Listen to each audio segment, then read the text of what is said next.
Hi guys, welcome to my cooking show, PJ Asurin cooking videos, and thank you for visiting my channel. For this time, we're gonna cook Hainanese chicken.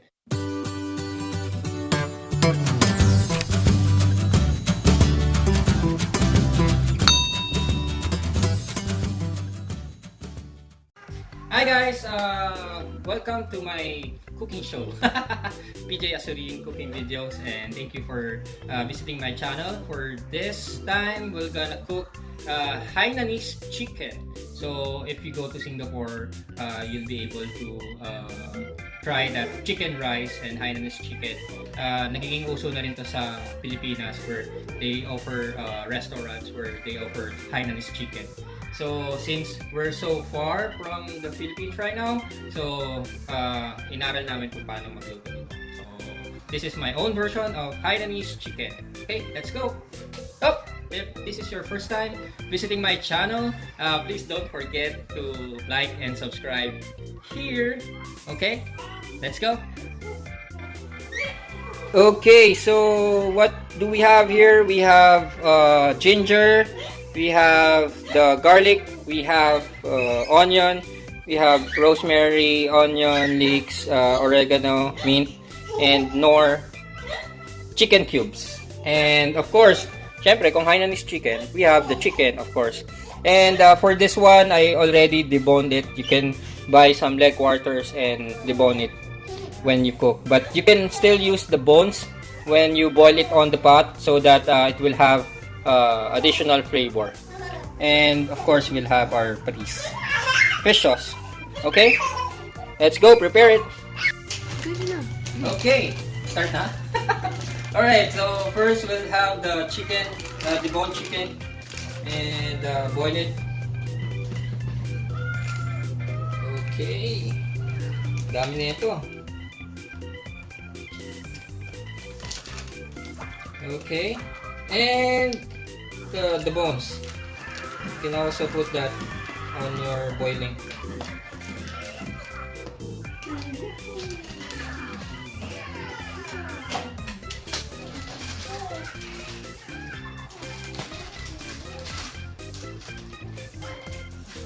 Next one, you put the ginger, and then you put the rosemary and the oregano and the mint. If it's boiling already, we can put this one later. And the onions. Okay, so let it simmer for 45 to 1 hour. Okay? Okay, so the secret for Hainanese chicken is the sauce or the dip that you will create. So for us, we'll have super mini slice garlic and ginger. Okay, so we will use the olive oil as well in mixing them up.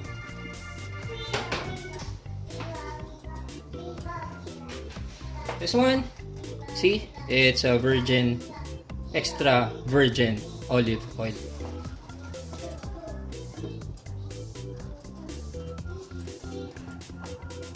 Okay.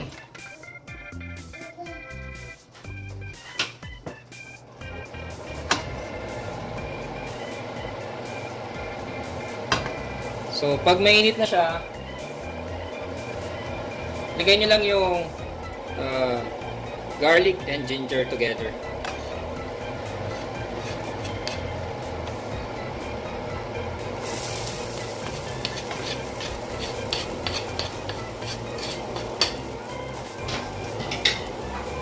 And then garlic salt.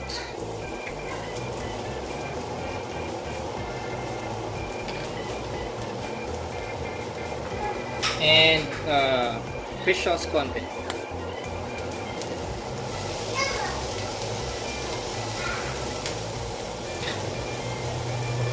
Haluin nyo lang.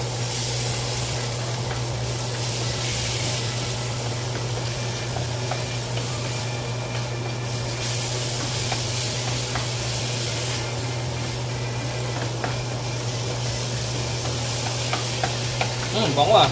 Naamoy nyo yun? Ako, naamoy ko eh.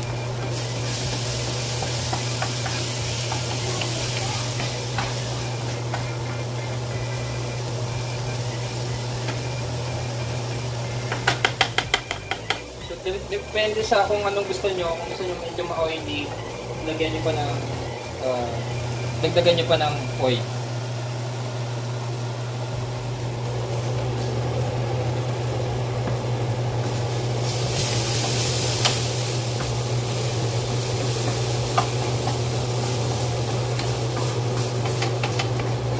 Pero hindi nyo siya tutustahin ha. Make sure lang na nalapatan ng oil yung ginger and garlic. Okay. And then patayin na natin. And then gagamitin natin siya mamaya. Okay? So, after 15 minutes and it's already boiling, you can already put your nor cubes or chicken cubes. Okay? And then haluin nyo lang. Okay, so if it is already boiling, and the secret for Hainanese rice, some people they cook their rice together with the chicken, but for us we're gonna cook it on a rice cooker. So the soup that we will use to cook our rice will be coming from the one that we're using for our Hainanese chicken. Okay? So, get the soup, use it on cooking our rice.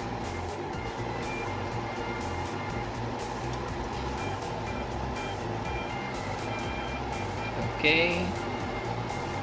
Okay.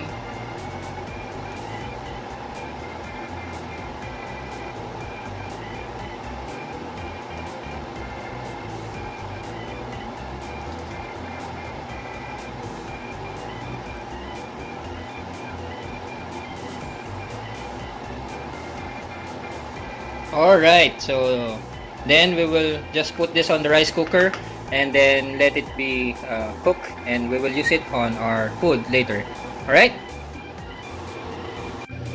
Okay, so for our dipping, we have oyster sauce, hot sauce, hoisin, sweet chili, and ginger and garlic that we created earlier. Okay, and then let's just put them on the container. Alright,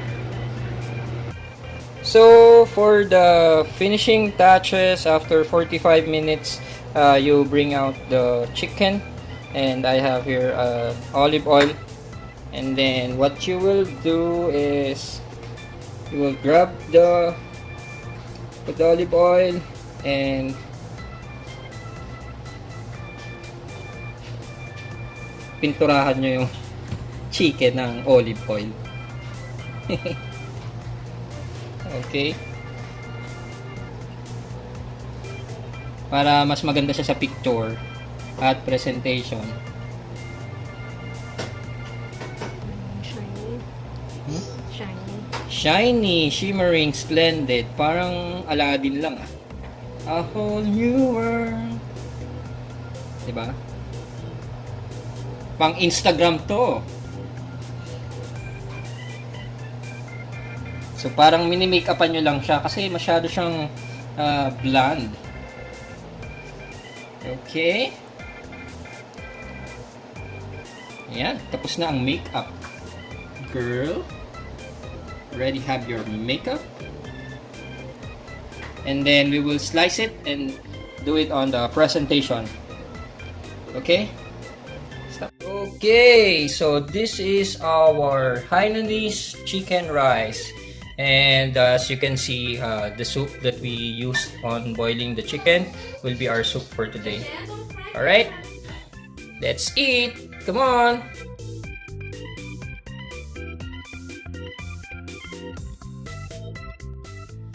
Thanks for watching! God bless everyone! Thank you! Bye-bye!